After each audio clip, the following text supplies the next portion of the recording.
Hi everybody, and it's Daniel with your news cartridge for Monday, August 17th, 2015. And welcome back to all you happy people. Now let's get things started off right. Sony, Disney, and EA have all teamed up to bring you this beautiful PlayStation 4. Both the system itself and the controller will feature a repeating Star Wars logo, and the controller will have red and blue left and right bumpers respectively. Included comes the new Star Wars Battlefront game, digital copies of some of the classic favorites, including Super Star Wars, Star Wars Racer Revenge, Star Wars Jedi Starfighter, and Star Wars Bounty Hunter. There will also be a non-Vader themed PS4 for those of you who aren't looking to spend that much money, with a classic black controller in case you didn't already own a PS4 and you just want Battlefront along with all the other digital games all bundled up in one. Also announced at the same time as this Vader PS4, instead of buying the new Battlefront game, you can choose Disney's Infinity 3.0. This includes the base for your Infinity characters, Luke Skywalker figure, Princess Leia figure, and the legendary Boba Fett figure. You can bet that people are going to snatch up the Boba Fett one because he's going to make your desk or shelf look really pretty. All of these bundles will be available on November 17th when Battlefront launches. No pricing has been given yet to any of these bundles, but they will also be exclusive to Walmart. Great, everything's exclusive now. Alright, a couple of things about our next story I just kind of want to explain before we get into it. First of all being that it's kind of been a slow news weekend. I'm scraping the bottom of the barrel here, and there's really just not much going on. So forgive me a little. Second, I have no affiliation with the people I'm about to do a story on. They have not asked me to promote them in any way. They have not been paid in any way. I quite frankly think I'm just too small of a channel and they don't know anything about me yet. So hopefully one day they will. Humble Bundle is an amazing video game store, very much like Steam. It's an online-only platform where they sell video games, and actually a part of all the proceeds actually go to charity. Their current pay-what-you-want bundle is really, really good. And I didn't mince words there. You pay what you want. For the minimum price of $1, you receive 3 games. And I've seen some where you'll receive 4 or maybe even 5 games. And if you would like to pay more, you have the option to do so. And doing so, paying more than the average donation, you receive more games. And finally, they have a ceiling price of which, you receive even more games or game, depending. But that's it. Once you hit that, it's usually around $10 or $15. Then you just don't receive more games. You just pay more. More goes to charity. That sort of thing.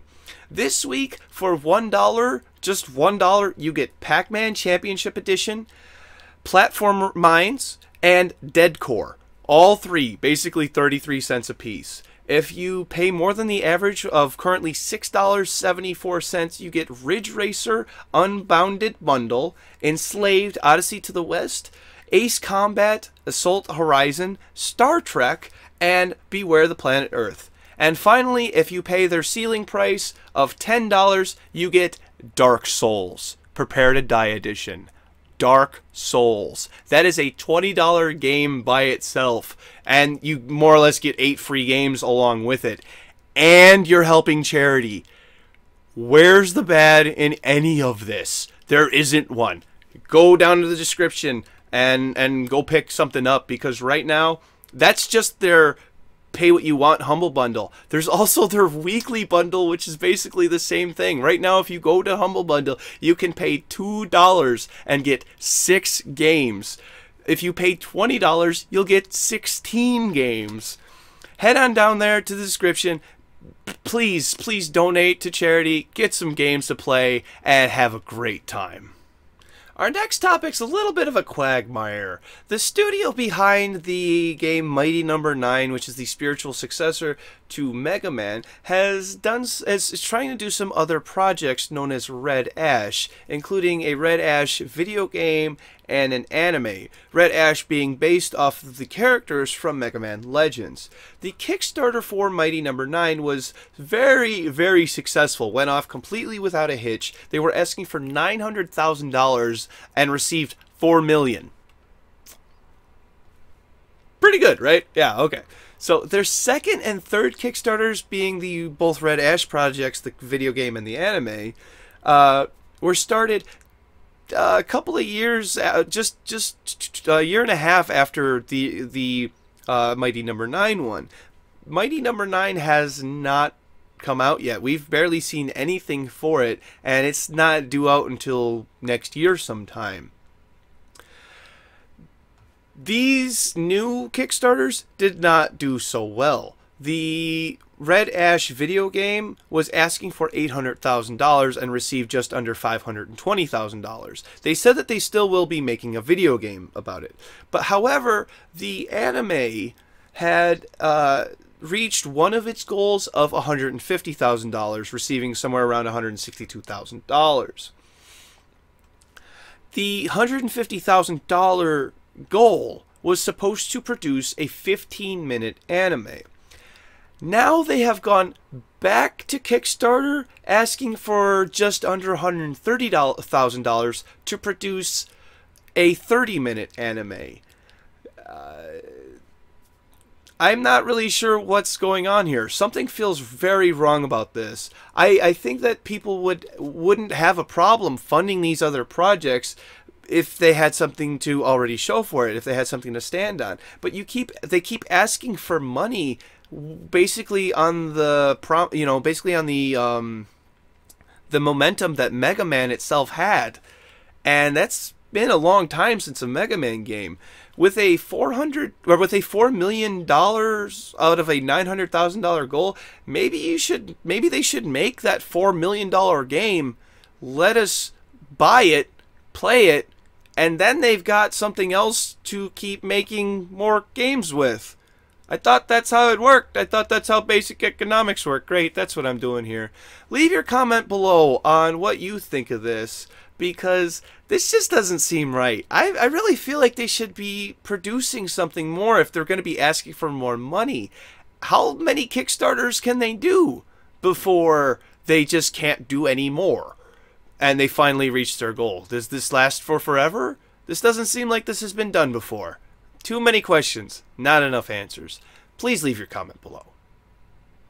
Finally today, Disney has informed everyone that Big Hero 6 will accompany Sora, Donald, and Goofy in the new Kingdom Hearts 3 game. Look forward to wandering around the beautiful, technologically superior San Francisco, which is a mashup of Tokyo and San Francisco. This, along with the characters and setting from Tangled, will be seen as well. Many have speculated that Disney will incorporate the movie Frozen into the new game as well, and I kind of be happy about that. I really liked Frozen. It was a lot of fun.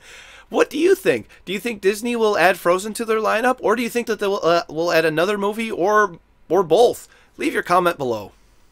And finally, on to tomorrow's game releases. It's Tuesday, so there's going to be a lot. Prepare yourself. For PC, we have RPG-MO, Volume, BAD, Battle Armor Division. It's kind of like FTL, Fast and Light. Gotta say the whole thing every time. Curses and Chaos, Relic Hunters 0, Final Fantasy Type O HD, Zombie, Tales from the Borderlands, Episode 4, Escape Plan Bravo, Army Krog, and Fingered. Calm yourself, it's a crime-solving game. PlayStation 3, we have Tales from the Borderlands, Episode 4, Escape Plan Bravo. For PlayStation 4, we have Helldivers, Volume, Zombie, Curses and Chaos, Tales from the Borderlands, Episode 4, Escape Plan Bravo, and Adventures of Pip. For PlayStation Vita, we have Volume, Resident Evil, Revelation 2, Dungeon Travelers 2, The Royal Family and the Monster Seal, and Curses and Chaos. For Xbox One, we have Zombie. For Nintendo Wii U, we have Armicrog. Thank you very much, everybody. This has been News Cartridge. I am Dandruff. I will see you tomorrow, but before we go, you know what's coming. Believe it or not, this came up recently. I was asked, how do trees get on the internet? Easy. They log on.